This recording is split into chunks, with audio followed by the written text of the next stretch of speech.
Say I'm building cabinets, and I'm doing the sides of my cabinets. Let's just take, for instance, upper cabinets in the kitchen. What I would do normally, okay, with a Festool TS55 and a guide rail, is I would take my guide rail, put it along the length of it. My two 1400s put together are the larger single unit, and I would rip a nice clean edge on the edge there, right? And then what I would do is I would do 13-inch uppers, sides, and I'd lay this out to 13 inches here, make my mark, take it here, make a mark here, right? And then I would take my guide rail and place it down on there and make my cut. Then I would take that, right, and measure again from that cut 13, measure that cut 13. Now, with my eyes getting older, am I actually going to have 13 every single time? I could, but what if it's 13 in a stove, 64th, and it differs? It doesn't matter if it's 13 in a 64th or 13 in a 32nd, as long as it's the same on every side. Okay, and that's what we do with the table saw fins. We take that huge piece of plywood, run it through at 13 inches, run it through again, so all my sides are repetitively the same. Well, we did this with this unit here, and this is what this basically does. It's an indexing system for the guide rail. Okay, but what this does, I'm going to flip it up here so you guys can see this. Nice and easy. Okay, you have this cam lock right here, okay, and you have a T-nut that fits in there, and also right here. Okay, so it doesn't matter what size guide rail I put this on. As you see, as I slide off, you see I have the T-nut here, and this extrusion locks on the top part here. So when I slide that on, put it up, it doesn't have to be snug against there. Okay, now what I have here are two screws. You don't necessarily have to tighten those, but if there's variances in this extrusion, okay, I could take those, tighten them to eliminate the variance on there. Okay, this doesn't guarantee square. What it guarantees is that all my pieces are going to be parallel the full length. So now we have these right here. Okay, and you see the little notch in there. That's where I line it up on my scale. Right here, you see there's a single point right here. That is the edge. So what I'm going to do is I'm going to set this up just like this. See the little T-nut? It goes in there like this. And I can slide down. Now I've been using these for quite some time now. Yes, this is a metric. Big deal. I have a metric calculator. So if I'm doing 13-inch side, I know my metric equivalent, okay, is 330. Okay, so I just do the conversion like this. Now I want to show you something. See right here? See this little hex right in there?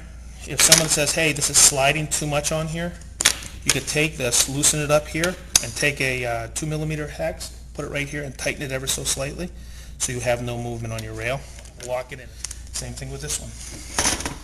Slide in here just like this. Hello.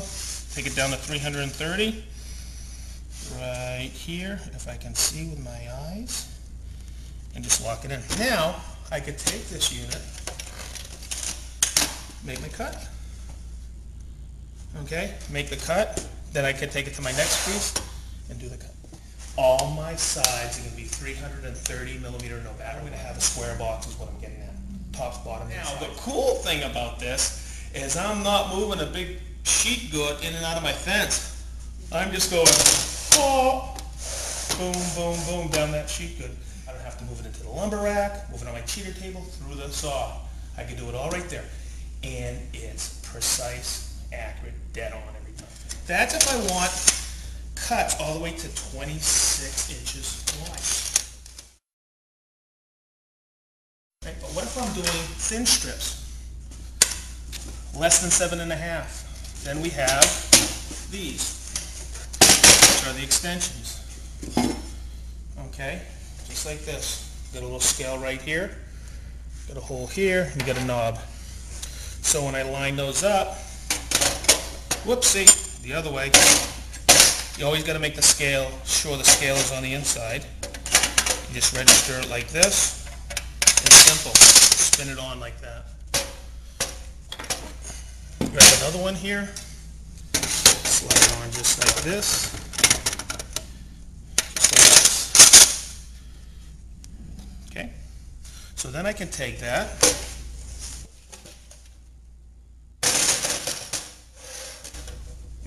and now I can cut thin strips. And that's what we're going to do now. Okay, so a couple things I like to do right from the get-go. All right, you see this? I have this labeled B. This is my B saw. Okay, I believe I've been using this saw for this application, but I want to tune it. I want to calibrate it to my guides. Okay, so what I'm going to do is I'm going to take this index right here, and I'm going to slide it on till it reads 0. I like to start with 0 because I'm going to show you a quick and easy way to calibrate this. See that? And lock it in at 0. Okay, just like that. And then I'm going to take this and lock it in at 0. Then what I'm going to do is I'm going to take this saw. What I like about this saw is I can do what? Lock it right in, can't I? And I'm going to take it just like this. Okay, and then I'm going to take a pen or a pencil. I'm going to do this because I always like to do this, guys. I always like to make sure that I am taking it and using the same tooth. So I'm going to mark that tooth, so I use the exact same one every time. And I'm going to use that. I put a little X right there. So what I'm going to do is I'm going to slide that in, and when X hits that, which it is, okay, I know it's dead on to that mark. So what I'm going to do is I'm going to take it to the next one, and remember that tooth I had. Where are you? X right there. Ooh, see how that's a little tight? Wow.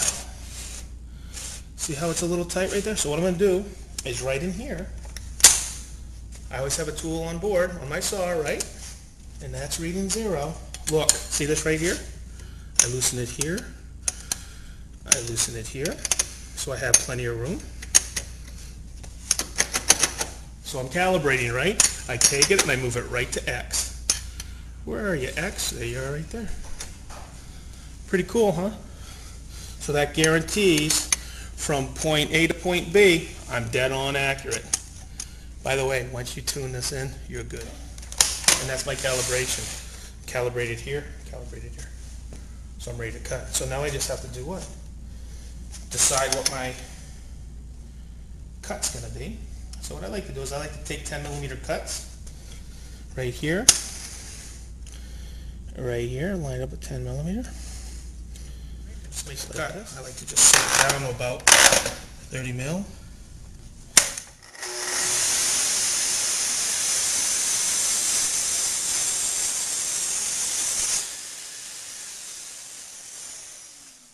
Okay, now what I'm going to do is there's one piece. Okay, now what I'm going to do is take it to the next piece. See how quick that is? All right, take another cut.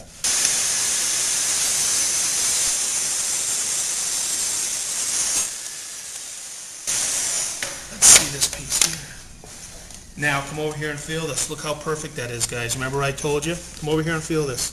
It's absolutely perfect. See this? Isn't that neat? Mm-hmm. That's how it works.